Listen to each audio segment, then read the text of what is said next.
আসসালামু আলাইকুম রহমতুল্লাহি অবরাকাতু। সম্মানিত সাথী বন্ধুরা, কেমন আছেন সবাই? আশা করি আল্লাহ তাআলা সবাইকে ভালো রেখেছেন। আমার সম্মানিত সাথী বন্ধুদের সঙ্গে আমি একটি গুরুত্বপূর্ণ বিষয় নিয়ে কথা বলবো।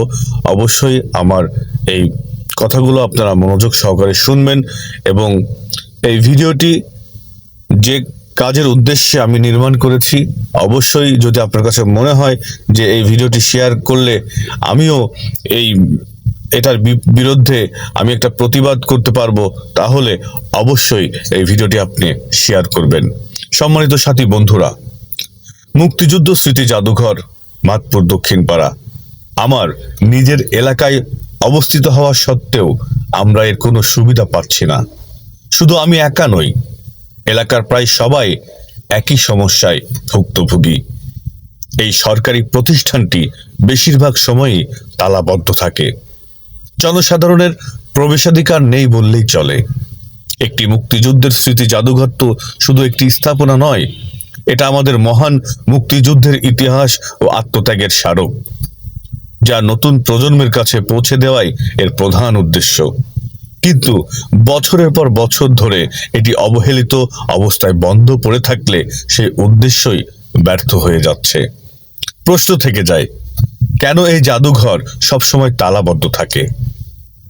কেন এই জাদুঘর সব সময় তালাবদ্ধ থাকে? কেন জনসাধারণের প্রবেশ বন্ধ রাখা হয়েছে? স্থানীয় প্রশাসন ও সংশ্লিষ্ট কর্তৃপক্ষের কাছে বিনীত অনুরোধ, এই বিষয়টি নিয়ে দ্রুত পদক্ষেপ নেওয়া হোক, যাতে জাদুঘরটি নিয়মিত খোলা থাকে এবং সাধারণ মানুষ, বিশেষত শিক্ষার্থীরা এখান থেকে আমাদের মুক্তিযুদ্ধের ইতিহাস সম্পর্কে জানার সুযোগ পায়। আমার সম্মানিত সাথী বন্ধুরা, এই বিষয়টি আমি এর আগেও দেখেছি এবং শুনেছি। এবার আমি নিজে এলাকাতে গিয়ে একদম স্বচক্ষে দেখলাম। আমি 7 দিন বাড়িতে ছিলাম, আমি 7টা দিন দেখলাম এই মুক্তিযুদ্ধ জাদুঘর সব সময় বন্ধ থাকে। এর আগেও আমি বাড়িতে গিয়ে দেখলাম এই মুক্তিযুদ্ধ জাদুঘর সব সময় তালাবদ্ধ থাকে। আবার কিছু সময় দেখা যায় এলাকার কিছু মানুষ, বর্তমানে যারা এই মুক্তিযুদ্ধ জাদুঘরের দায়িত্ব নিয়েছেন, তাদের বিশেষ বিশেষ কাজের সময় তারা এই মুক্তিযুদ্ধ জাদুঘরটি তারা ব্যবহার করে থাকে।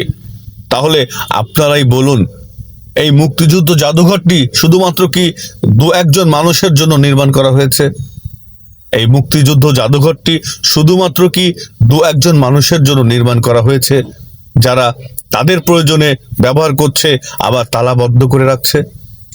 আমার সম্মানিত সাথী বন্ধুরা, আমার প্রিয় এলাকাবাসী এবং ইয়াং জেনারেশন, আমার এই ভিডিওটি যদি তোমাদের সামনে যে থাকে, তোমরা যদি দেখে থাকো, অবশ্যই গঠনমূলক কমেন্ট করবে এবং এই ভিডিওটি শেয়ার করবে, যেন সংশ্লিষ্ট কর্তৃপক্ষের সামনে আমার এই ভিডিওটি চলে যায়, তারা যেন দেখতে পারে, তারা যেন বুঝতে পারে। আমি মনে করি তারা জানে না, তারা এখন পর্যন্ত বিষয়টা জানে না বিধায় এটা নিয়ে তাদের কোনো মাথা ব্যথা নেই।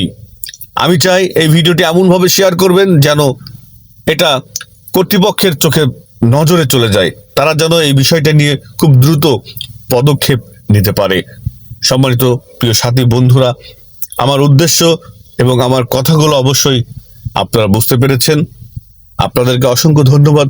আপনাদের মূল্যবান সময় ব্যয় করে আমার কথাগুলো শুনেছেন, আমার ভিডিওটি দেখেছেন। এবার আপনারাই ভেবেচিন্তে দেখুন যে এই ভিডিওটি আপনারা শেয়ার করবেন কিনা, বা আপনিও একজন প্রতিবাদী হয়ে উঠবেন কিনা। ধন্যবাদ সবাইকে।